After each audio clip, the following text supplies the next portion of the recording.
Is it important to you to stay real? Because people are coming to these conventions. Are they wanting to meet Captain Jack? Or are they wanting to meet you? I don't know I don't have the definitive answer for that, because I do know that some people come up with their kids and they say, "This is Captain Jack." Right. So I do the whole salute and I say hi to them. Yeah. I know people want to meet John Barrowman, so it's kind of a balance of both. Yeah. But going to the first part of your question, is it important for me to be real? It's important for me to be me, because one of the things that I've always based my career on, and also my life, is not to change for anybody. And I've always said, I say to my husband, I say to other people, if I start behaving like an ass, I want to be told, because I'm not.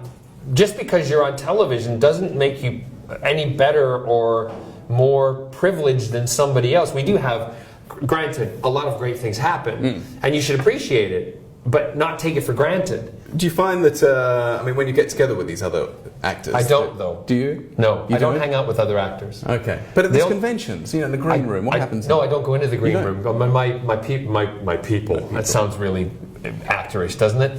The people that look after me will tell you I don't go into the green room. If I go in, I usually go in to grab a banana and come out. But my point of coming to these conventions, I will sit from the morning till it's finished, and I will do what I'm here to do. Is that right? So you entirely steer clear of the showbiz crowd? I don't steer clear of the showbiz crowd. It's just not. I feel I do enough showbiz that I'm.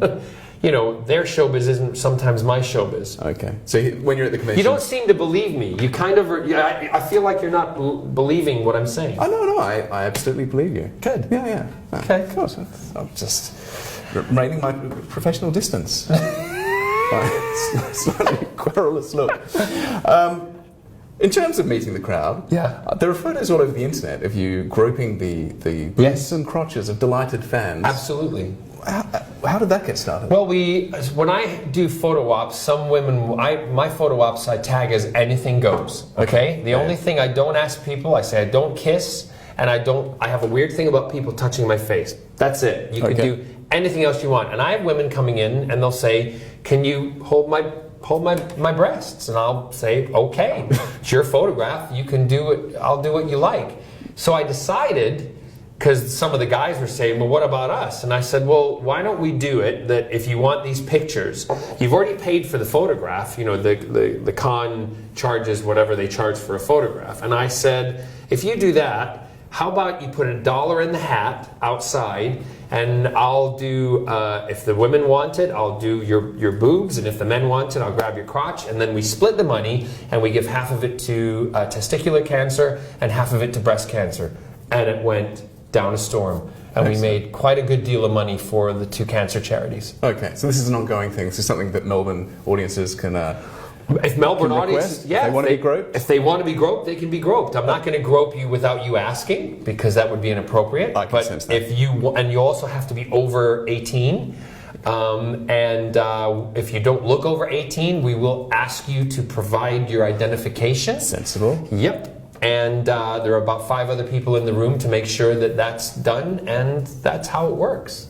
And what sort of people are coming to these events? You mentioned women there. There's still this idea of this white, skinny male geek. That's clearly not the case with the sort of people that come to these events. Not at all. And I've seen the audience change over the years.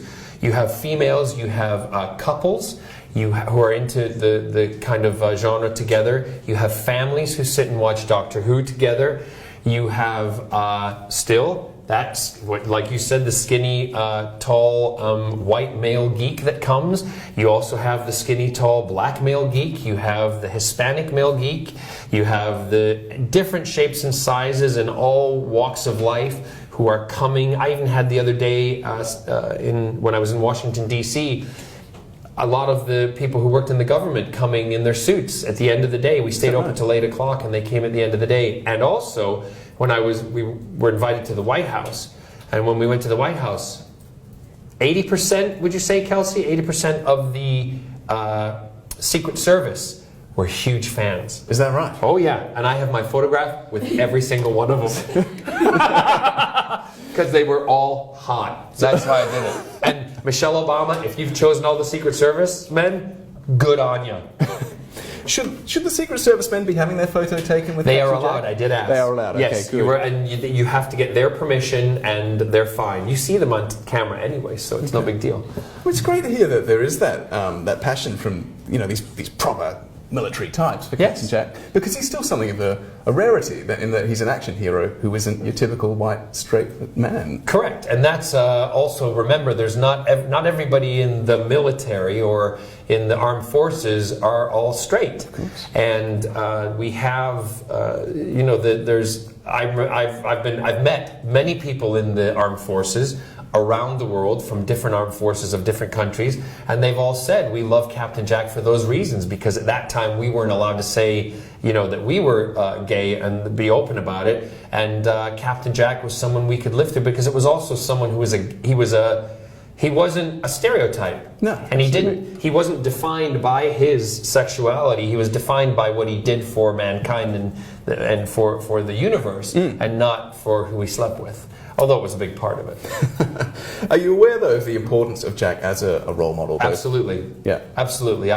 Jack was a game changer in television, and also a game changer because he was part of a family show. Absolutely. And the thing that was interesting is nobody picked up on it when it first happened. When I leaned and kissed the doctor, nobody made a reference to it. Even the nice bottom line in the first, the empty child, there was no reference made to it in the press at all, until we then started moving forward with more of it, and the press realized, hold on a second, this is a hero who likes men. Right. This has never been done before.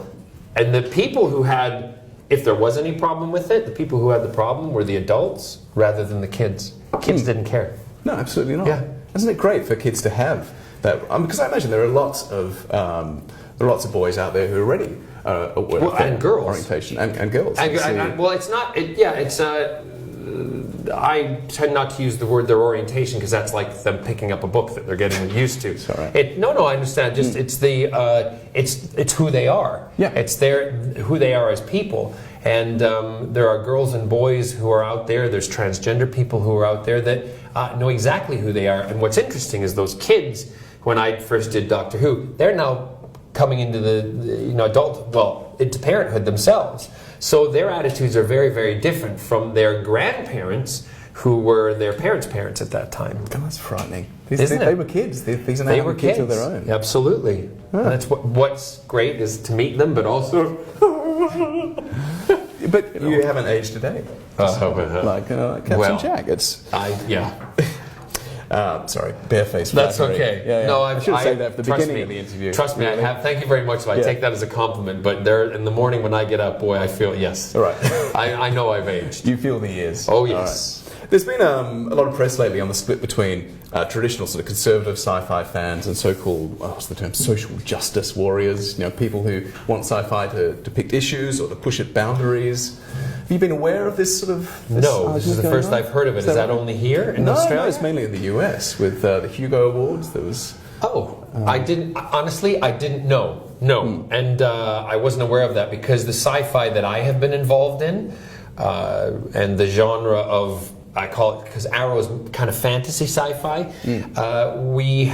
We've touched Doctor Who. Obviously, we've touched on issues. Star Trek touched on issues for many, many generations. And the repeats through the generations. Torchwood, we touched on social issues, and Arrow we kind of somewhat touch on, but Arrow we have a lot of fun, and it's a lot of, I don't want to use, it's not frivolous, but it's more fun rather than social. Does that make sense? Yeah. So I've been involved with all of it, and I think there's room for everything. I don't think it should be one nor the other. Sure. And if people are arguing about that, maybe there's other things we should be arguing about, rather than whether the show's hitting on social issues or just fun. Indeed. I mean, it's odd to me, because sci-fi, to me, the purpose of sci-fi is to talk about things that are difficult to talk about in other sorts of fiction. Correct. To put in that. Well, sci-fi was the first place where we had those issues being talked about and dealt with, and not on regular TV shows. Regular TV shows, it was about who's sleeping with who, and who's getting a divorce, and I'm talking about the 80s. Sure. It was all Knots Landing and Dynasty, which I love, right? But it's not what sci-fi was doing. So, yeah. Now, you're continuing to play Captain Jack on audio. I know Correct. you've written comic books with your sister. We've written a Captain Jack novel. We've written one Torchwood comic book, but we have been commissioned by Titan Comics and BBC Worldwide to create the new Torchwood, and we're doing it in comic book form. And the first issue comes out over the summer. Okay, so winter. the next series of Torchwood is going to be. I have no idea. I can't say. It's not. But it's going to be in comic book form. It's going to be in comic book form, and then go into do a big graphic novel, and then hopefully it will move forward. Because I think there's a lot more room for a Torchwood TV show. What is there that keeps bringing you back to this character? He's great. He's awesome, and he's fun to play, and he was a game changer for a lot of people. And I see that it's like putting on, no pun intended, but playing Captain Jack is like putting on an old coat. Okay. It's comfortable, and the beauty of Captain Jack was with Russell and Stephen Moffat and all the other writers who were involved. They started putting my personality into it, so it was a wonderful thing to play. Also, I know that he's popular around the world. I mean, here I am. Although I'm on Arrow and playing a villain on there, the majority of your questions have been about Captain Jack or like Captain. Yeah. So he is popular, and he's still loved by a vast amount of people worldwide, and I want to continue to keep his life going. Are we likely to see him on TV again anytime soon? I don't know. You don't know? But you may. May. And right. that's whether or not we decide to do something in the future, but I would love to. John, absolute pleasure. Pleasure. Thank you very much. Thank you.